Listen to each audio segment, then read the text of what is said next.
Welcome to Geeks Corner. I'm Mr. Daps. I'm Katie. I'm Jenny. And it is a lovely, warm evening here in Southern California, and we are happy that you are here. We can see we've already got some comments coming in. Hi, Mike. Hi, Angela. And we are glad you are all here tonight for a fun Disney-filled... I don't think there's anything non-Disney tonight, is there? Nope, Sometimes not we go, officially. Yeah. I mean, we've still got time. That's okay. And But it's all parks. it is. It's all parks tonight. That's kind of fun, too. Because there is lots of parks news, and I think we're just going to do it chronologically, which makes sense in my brain sometimes. But let's start right off with what we've seen and we've done so far, and that is the Downtown Disney District is now open. Well, it's a phased reopening, they're calling it, but for all intents and purposes, it is open, and Jenny is showing... I'll just model my Marceline's bag. Showing off her treats. And so we have all now experienced the phased reopening of the Downtown Disney District. First off, for the first question is I want to know from each of you, how did you feel about, in like a word or two, your Downtown Disney experience? Hot. Okay, yeah, it was like 96 degrees. Okay. So hot. But It was very warm. Yeah, for sure. Yeah, I felt very safe, honestly. Okay, safe. And Katie, how'd you feel besides hot? I said safe. Oh, okay. Sorry. I heard the kind of like giggle safe, so I wasn't sure if that's what you said. But all right. So, yeah. Okay. I think Jenny has experienced the most of Downtown Disney of any of us, because you've gone in World of Disney, you've gone to Marceline's, you've gotten Wetzel's Pretzels, you've gotten Starbucks. I think we've all gotten Starbucks, to be completely honest, because how can you Daps cap without Starbucks? So talk a little bit about what your first experience, because you were there opening day, pretty close to opening. You weren't quite right on the dot, but close enough. I wasn't with the really, really, really hardcore people. Yeah, so you were at phase 2, we're going to say. Yeah. And but it was also some of the busiest times that we've seen over the weekend was while you were there. How did it feel? How did things flow? How was it getting into World of Disney, stuff like that? I got there around 11, and when I went through all of the security, there was no line. So I walked straight up to get my temperature, walked straight through the canine check, which the dog followed me and it scared me. But that's just because all dogs love me. I like It's true. dogs. And all dogs go to heaven. Dogs love me. Yeah. And then same thing, I walked straight through security. So Okay. I had no line. Cool. And then what'd you do first? And then I walked in and I looked around and I went, it was just so happy. Was this like the end of Wizard of Oz when she's back home and she's all happy? A little bit. Okay. That's just what I was imagining. Talk about your World of Disney experience. How was that? So I did the virtual queue, which was a very easy experience. Just walked up to a cast member. They take down your phone number. You receive a text message that says, "This is us. We'll text you when you can come back." And then I went and kind of roamed around for a little bit, did a Daps calf, definitely spun around in the Esplanade like Maria and the Sound of Music in the Hills. Beautiful. Singing. Said hello to my brick, looked at the parks.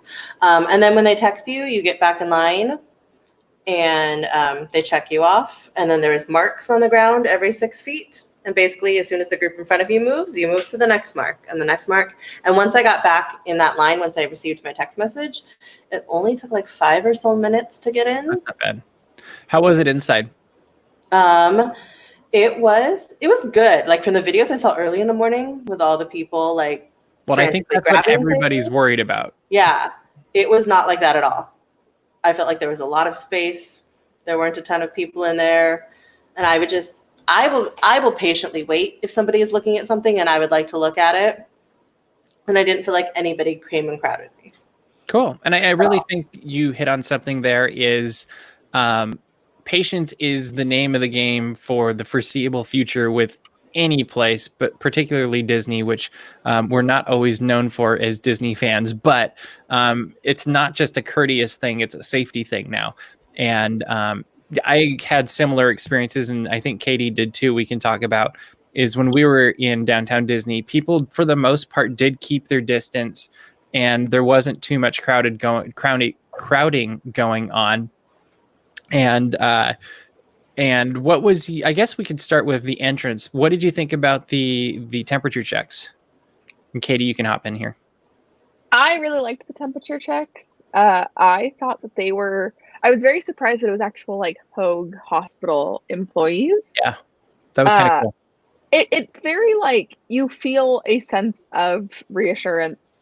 And they're also very kind. Like our girl was like, "Hi, I'm Christina. Like, I'm just gonna scan your temperature really quick." She was a total sweetheart. She's like, "You're totally good. Have a great day." And I was like, "Thank you." Did any of you want to know what your temperature was? I wanted to ask. I did too. Anyway, but then I thought they might not like remember very quickly. They might just be like, "Oh, cool, it's under this. Go." Yeah, I'm okay. And if you're in the comments, feel free to share your experiences going to downtown Disney as well as we continue to talk about this. So then we went past the dog into security, the security checkpoint. How'd you feel about that, Katie? I do like that they send you to a number. Yeah, that was cool. So there's no like, I picked the wrong security line. You go to a number. I did have a purse. And I was very unsure of what that was going to be like because, before they would put your hands in your stuff. And so they just kind of had a stick and they kind of poked my purse, which all I had in my purse was my wallet. And so I was ready to like open that, but they were just like kind of poked around my pockets and they said, "Okay, you're fine. Bye." And then I walked through the thing and I walked through I realized with my phone in my pocket. Oh, really? But that didn't seem to be a giant issue. Cool. I didn't get yelled at, so. Interesting. And Paul from Window to the Magic discovered that his was 99.4. So there we go. Apparently you can find out what your temperature was. Yeah, I know. That's like a new game now, huh? So what do you think, if anything, they could do better with downtown Disney? Or do you think they did everything they could do? I already because I went on Monday as well. I already saw like more things added. Like there were more umbrellas for people to wait in lines. Like because when you have to wait to go into Marceline's, that's usually a huge line, and so they put more umbrellas. And on Monday there was no virtual queue for World of Disney. It was just a line, so it went all the way out to like the ticket booth area. Mm-hmm. And it was basically like when you would move, they don't have markers out there, but they have umbrellas. So you just like your next mark is the next umbrella. So you're always standing in the shade where there are no trees, like until you get to the area for the trams. So I enjoyed that. And I enjoyed that on the planters, they put marks that are 6 feet apart. Actually, and this is do not sit in this area. So yeah, that was good. People socially distanced because that was not there like the first day. So Mary Penguin is asking, were there any service dogs in downtown Disney? Did you see some, Katie? I did.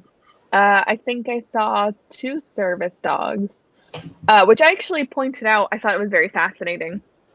When you go through the canine tent, there is a sign that says, "Please alert a cast member if you are accompanied by a service animal," which I've never seen signage in that variation before. So I thought it was very interesting. Do you suppose part of it too is now you're in much more closer proximity to the service dog, whereas before they were kind of just walking out around the entrance walkways and there's a lot more space?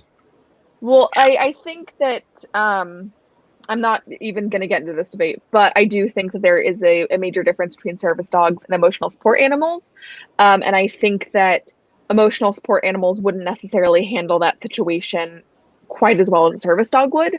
And so I think that that's an important distinction because there is a giant risk to the handler and the canine if a dog can't handle that situation well. That's so true. I think that it's a really necessary piece of signage, and I'm glad that it's there. Okay. So final question on downtown Disney is obviously numbers aren't where people would want them to be yet. Is this a place that you should go or should you not go? Should you stay home? What would you say to people who are like, I'm thinking about going to downtown Disney? So here's my thing, and I'll get into this. You do not need anything at downtown Disney. There is nothing at Downtown Disney that is essential to your life. Though at the end of the day, and Mr. Daps, I know you and I specifically have talked about this, I feel much safer at Downtown Disney than I do at Target. My local Target is not enforcing masks.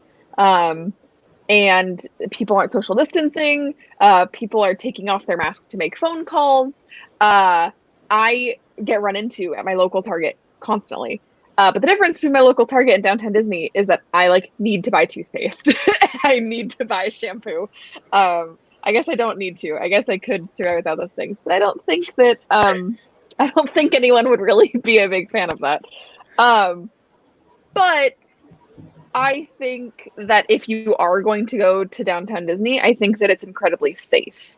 I feel this weird conflict where I'm like, I don't need this beer jersey. I don't need the Starbucks there.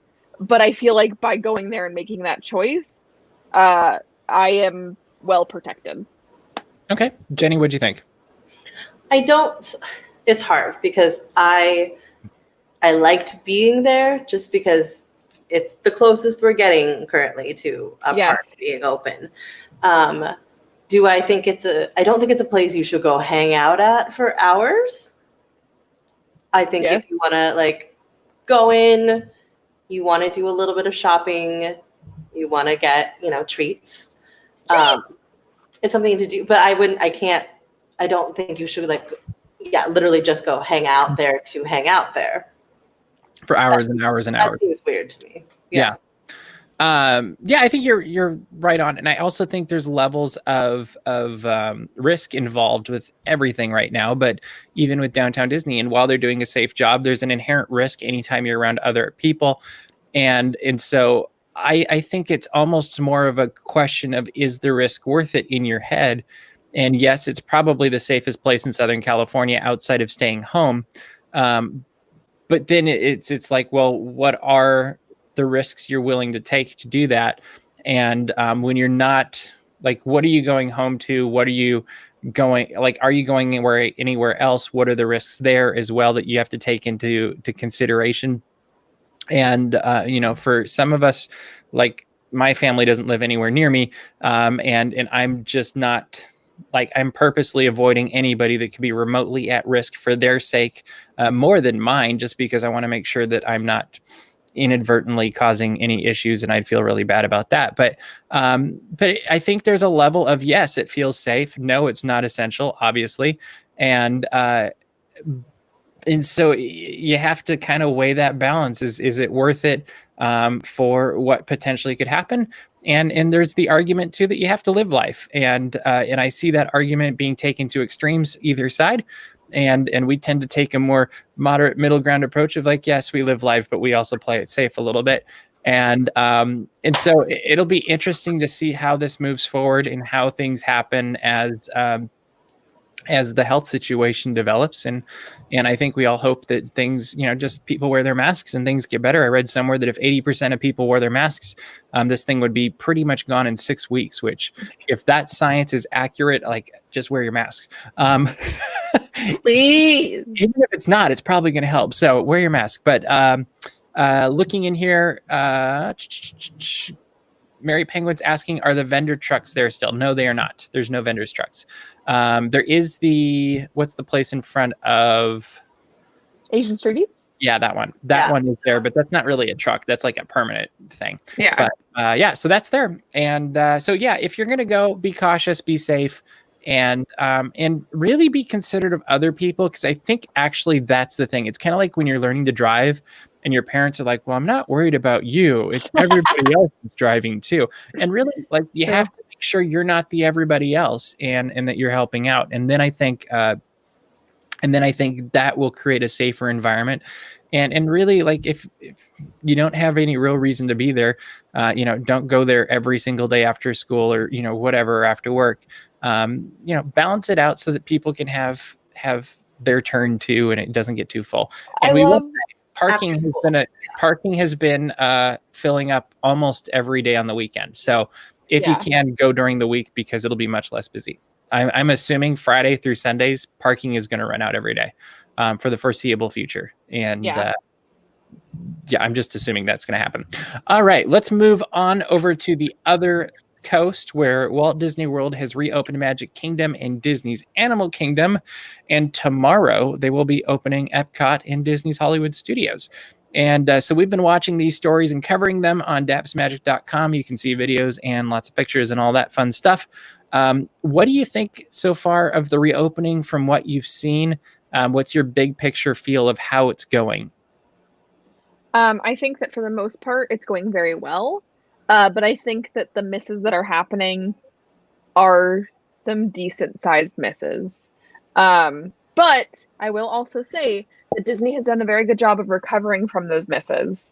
Like I'm thinking specifically of there is a photo of it rained, and what does everyone do when it rains? They go under archways and they hide. And so it was literally a not a very large square of pathway with everyone crammed underneath. Yeah. And that was from the first day. And I think that Disney is learning and they are seeing these things as they happen. I still hold to what I said last week, that it is one of the safest places in Central Orlando. Yeah. And I think that mask compliance is great. Every picture I see people wearing masks, and I know that that might not be the case for the most part, but from what I am seeing, I'm seeing a lot of that. Again, Disney World is an essential, but I also think that between Universal Studios Orlando and Walt Disney World, that's 100,000 people that need a job. Yeah.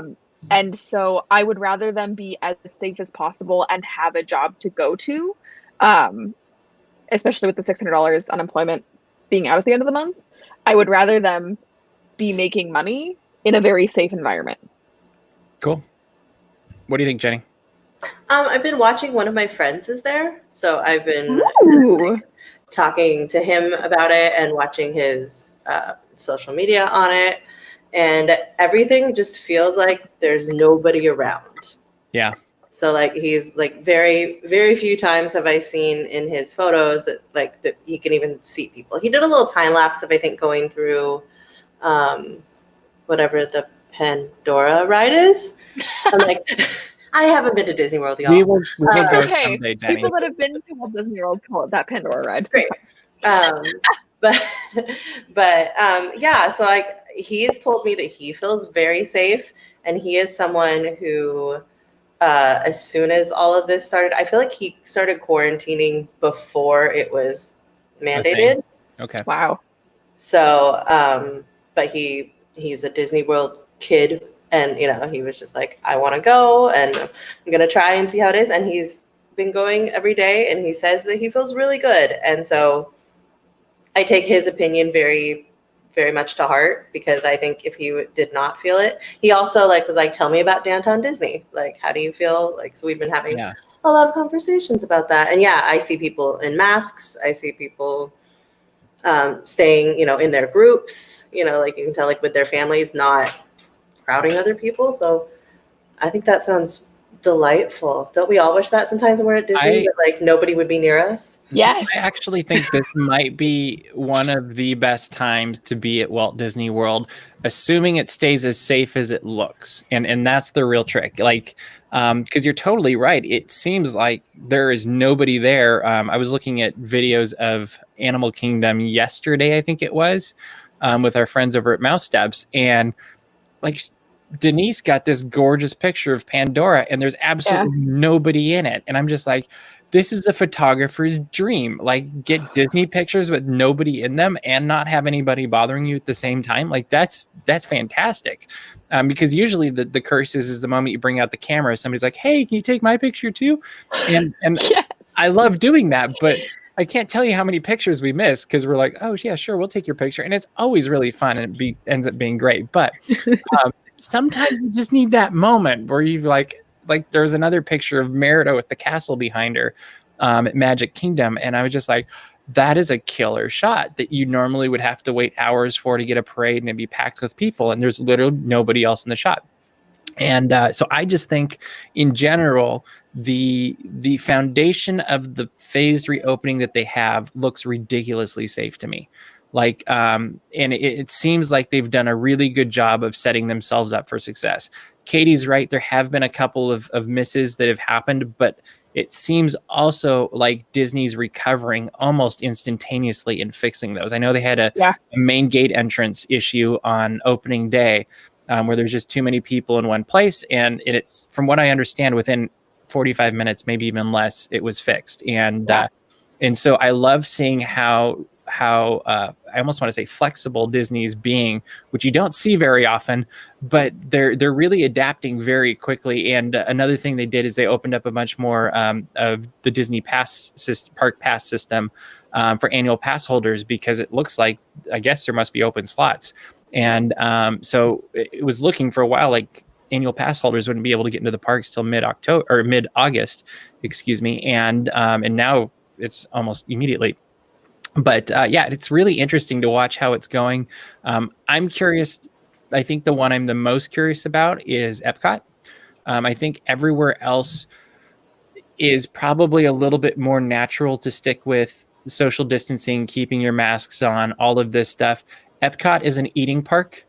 And if you're going from booth to booth for food and wine, you're probably going to have your mask down because you're going to be eating. So I'm curious if they're going to have like eat at the table and don't walk, or I'm very curious to see how that goes tomorrow. And that's something I'm going to be watching for as I'm following the opening coverage of some of our other friends at other sites. I know Lou Mangello is planning on being there tomorrow, and I think he will be a very good gauge of how that's going as we follow him on his social medias and stuff. So do you guys have any thoughts on the reopening of Epcot and Disney's Hollywood Studios tomorrow? I really like the Princess Cavalcade they're doing at Epcot. That is cool. It's very not Epcot, and I love it. The video that I saw... It's a whole new world, Katie. Don't you remember the end of Epcot Forever? That was... Well, they're just showing it. They just didn't know. It's true. I thought it was very funny. One, I think it's sad that the drummers in Japan are gone. That happened before all this. But so one, you don't hear the drummers in Japan, and then two, there was a video from Japan, and it's just playing Frozen music because the Frozen Cavalcade was coming through. That is weird, and it's going to be weird to not have the cultural representatives either. Oh my gosh, I am so sad about that. Yeah, that's going to be weird.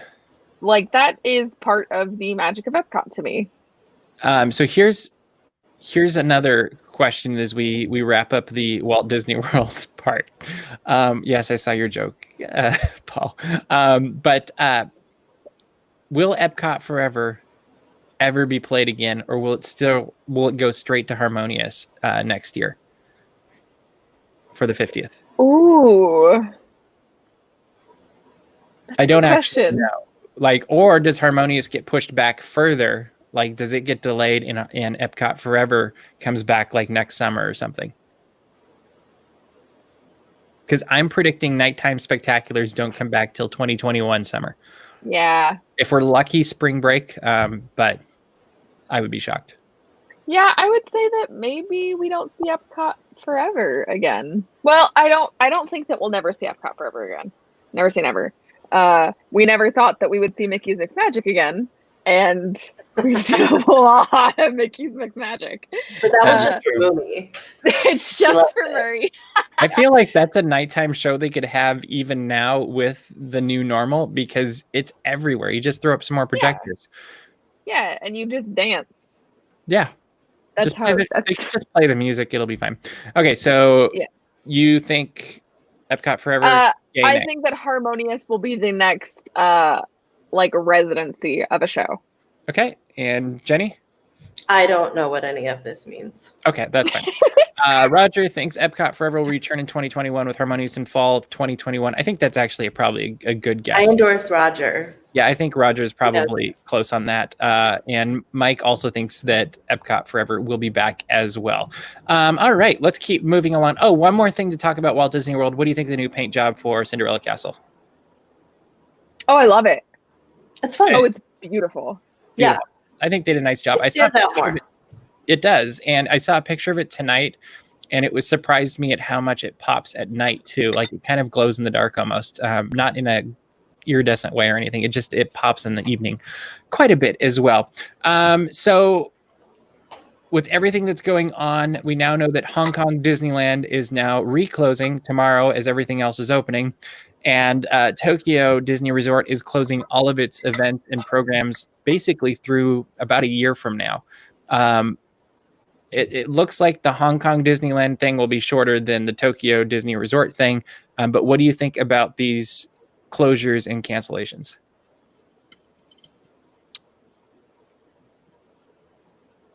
I feel a lot of ways. I know that I literally just said that I'm glad that there are cast members that have a job. Mm-hmm.